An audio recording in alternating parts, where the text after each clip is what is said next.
You might have gotten some plants this year that can be used indoors as well as out, but initially you place them outdoors for decorative reasons. Now you can do this with things like palms, for example. Banana plants are another really common one we see. But one of my favorite ways to decorate an outdoor garden is with houseplants from my indoor collection coming outdoors in the summer months. And the reason for this is because I can gain some really crazy growth during the heat and the longer hours of sunlight. And I do this particularly with things like snake plants, pineapple plants, and ones that don't have too many nooks and crannies when it comes to taking care of pests. But when it comes time to transitioning these plants indoors, there's a time to do it and there's a right way to do it that ultimately won't affect your collection indoors. So today's video, we're going to be looking at the process of transitioning a classically indoor plant back indoors from a summer outside. I think one of the important things to note when transitioning plants back indoors is that the end of the summer right now here in August tends to be dry and hot. So one of the things we do find is that the leaves tend to have a film of accumulated dust on them. Alternatively, we also may find that there's plant debris or pests or cobwebs, you name it, on our plants. So step one is actually spraying the plant off. Different plants can take varying degrees of water intensity, but generally speaking, something that is covering the leaves both top and bottom with some sort of pressure that is able to wash away the dust, wash away the pests is going to be important. From there, you want to make sure you saturate your soil thoroughly, top to bottom, and then let your plants drip dry outside. There's no point in carrying them inside while they're still wet. They shouldn't accumulate too many bugs or dust in the meantime for the couple of hours it takes for them to dry off. After you have everything washed off, everything is dried, it is now time to use insecticide. Now you can use organic forms of insecticide, whether this is neem or insecticidal soap or something a little bit more harsh and targeted if you know what pests may or may not be on that plant. So for example, I know there's a high likelihood of thrips and aphids on my house plants that I brought outdoors because that is what I generally saw as a pattern throughout my garden. So what I'm using is just insecticidal soap. You want to do this after the soil and the plant has been dried.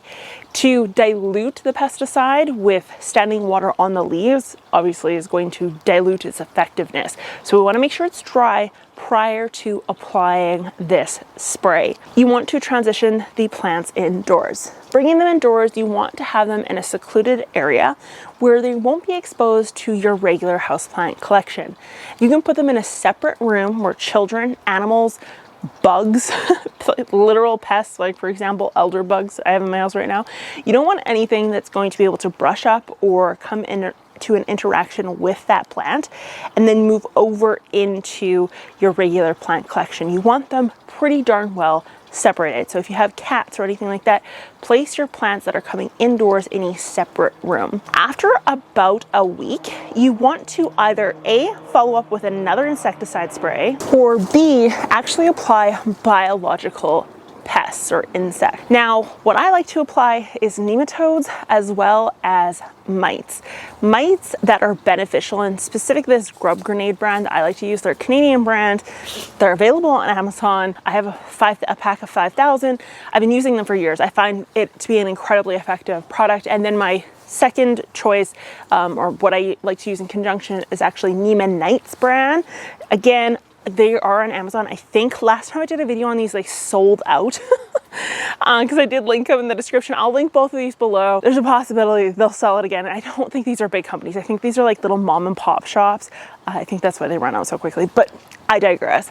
So what you want to do is you want to apply the biologicals or apply the insecticide. You don't want to apply the insecticide and then the biologicals, and that's why you want to wait about a week before applying those biologicals to your plants. Now, I like to do a biologicals application on a semi-regular basis, usually around every 6 months, just in my plant collection in general. This is just so much easier than having to inspect plant leaves, really having to watch and babysit plants. I just apply the biologicals. It's like a set it and forget it for me. So definitely a tool you should utilize. You can't see any of these. Then mites you can see, but you can't like see. They're very, very tiny little kind of, they look more like dots or balls, if you will. Once these are applied, just let them do their thing. Now, one thing I will say is kind of common when transitioning plants indoors is that the plants that just went from high heat, really intense sun, high rates of evapotranspiration because of the wind movement and how dry the air is, into probably likely a more humid condition, maybe less intense light, we see that they almost stop, or they kind of go into a shock where they really pull back on their water usage. So you want to also pull back on how often you're watering. So those plants that you brought indoors, you may need to water on a separate schedule or drastically different than that of your regular houseplants. And whenever you're in doubt when it comes to houseplants, do consider getting a plant sensor, because it's going to make a big difference in just how well your plant is going to do, or understanding when to water if you're not quite sure, or if you're forgetful. If you're forgetful and you want something to send an alert to your phone, Earthbound Sensor is the one to go for. So give that a shot. I hope you guys chose to put your houseplants outdoors this summer, especially those that fall into the categories that I've described in choosing houseplants that go outdoors in previous videos, because it does make a big difference. If you want big plants quick, the outdoors is the place to get it. Just transitioning them back indoors takes time, and we need to do it appropriately.